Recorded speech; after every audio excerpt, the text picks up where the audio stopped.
માતાજીઓ તો જેમ સ્વયં વિવેકમાં હાલે છે કે લ્યો પેલા કે લાય લ્યો અને લાય. આ જીવનમાં શું થયું બાપા? લાય થી લ્યો અને લાય. આ શું થયું? લ્યો ને લાય. આ લાય કાઢો મારા વાલા. થોડા ઠાઈડપણામો ખરા ને મૂસો કરીને એટલે થોડા ઠાઈડપણામો નેચું પડી જાય ને એટલે કે લાય. પણ ઠાઈડપણું છોડો સાહેબ. આ મારી મહાજગદંબા જેવી તેવી ના માનશો. આ જગદંબા તમારા ઘરની જે ધર્મપત્ની હોય એને બૈરું ના માનતા સાહેબ. એને બૈરું ના માનતા. એ શક્તિ છે, દેવી શક્તિ છે સાહેબ.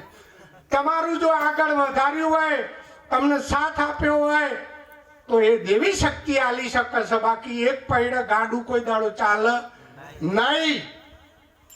તો એ શક્તિને સાહેબ એવું વિચારીને એવું જીવન જીવો કે સાહેબ તમારા જીવનની અંદર પ્રકાશ થઈ જાય. તમારો ડણકો વાગી જાય કે સદગુરુ મળ્યા છે એનું પ્રમાણ છે સાહેબ. આ સંસ્કાર આપણા સદગુરુ આપે, બાકી જગતમાંથી ના મળે. તો આ શક્તિ જેવી તેવી નથી સાહેબ. અને એ જ પાર્વતી સાહેબ જે શંકરના હરી હતી એ. આ બીજી ના માનતા કે જતી નહીં રહી. પણ હવે વર્તમાન આપણે લાવવાનું છે. કઈ એવા વર્તમાનમાં જીવવાનું છે. તમે એવી રીતે જીવો, એવો લાવો લ્યો મારા સાહેબ. કલ્યો મારી માતાઓ કઈક હાલવા આવો ને તો લ્યો. તો તમારે શું કહેવાનું? લાવો. આ ઠાઈડ પણ છોડી દેજો. તમારું પદ નેચું નહીં જતું રહે સાહેબ, ઊંચું આવશે એની ગેરંટી આલું. હું પોતે એવો વ્યવહાર કરતો હતો ને આજ મારી સોસાયટીના બધી બહેનો એવું કી કે બાપુ તમે કેમ આવું વર્તમાન કે અમારે ફલાણી બાને આલો છો? અમારે તો અટક લઈને બોલાવો ને કે રોણવી બાને આવી રીતે બોલાવો છો. કીધું ભાઈ મારા ગુરુએ મને આ શીખવણ આલી છે અને વિવેકથી જીવન જીવવાનું મારા ગુરુએ શીખવાડ્યું છે સાહેબ. આપણે ગુરુના સંગમાં સતત રહીએ.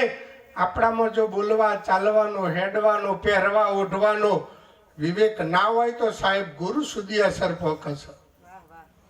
હા સાહેબ, આ અસર ગુરુ સુધી પહોંચે તો મારા સદગુરુના સુધી કોઈની ઓગળી લોબી ના થવી જોવે સાહેબ. એવું જીવન આપણે હોવું જોવે. એવું નિષ્ઠાપૂર્વક જીવન આપણે સાહેબ જીવવું જોઈએ. આપણે ભજન કહીએ 21,600 શ્વાસા દિવસના વાપરીએ તો પેલા મંદિરમાં બ્રાહ્મણને પ્રતિષ્ઠા કરીને આની પ્રતિષ્ઠા એ જગદંબાઈ કરી છે, એ માતાએ કરી છે. 21,000 એ જનેતાનામાં ઓછા નહીં થયા અને આપણામાં પરિપૂર્ણ પૂર્યા સાહેબ. તો એના આધારે આપણે આ બધું કરી શકીએ છીએ. પ્રાણનો આધાર ના હોય તો મંદિર વાળો નીકળ્યો કોઈ દાડો અહીંથી બહાર? એ ચોટાડ્યો તો નો હલશે. બોલે બ્રાહ્મણ પૂરતા હોય તો ફરતા ના થઈ જાય. આપણે ખેતરમાં લઈ જવા હોય તો આવું. એક ઠેકોને એવું જ હતું, બ્રાહ્મણો જોર કરતા હતા અને આવા મહાપુરુષ મળી ગયા કે ભાઈ અમે નહીં માનતા, એવું નહીં માનીએ છે બાપા, પણ જો તમે પ્રાણ પૂર્યા હોય તો એ મૂર્તિને મારી વાડી સુધી લઈ લો ને મારા હંગાથી. આપણે વાતો કરતા કરતા જઈએ અને વાડી આખી લખ્યાલું તા મને મૂર્તિને. બોલા બ્રાહ્મણ તાકાત છે લેવાની અને અમારા સદગુરુ સંતો લઈ લી સાહેબ સહેજમાં. હા એટલી બધી તાકાત છે. પણ આપણે હજુ કઈ પાપ નડે છે કશું છે આપણે નજીક આવતા નહીં.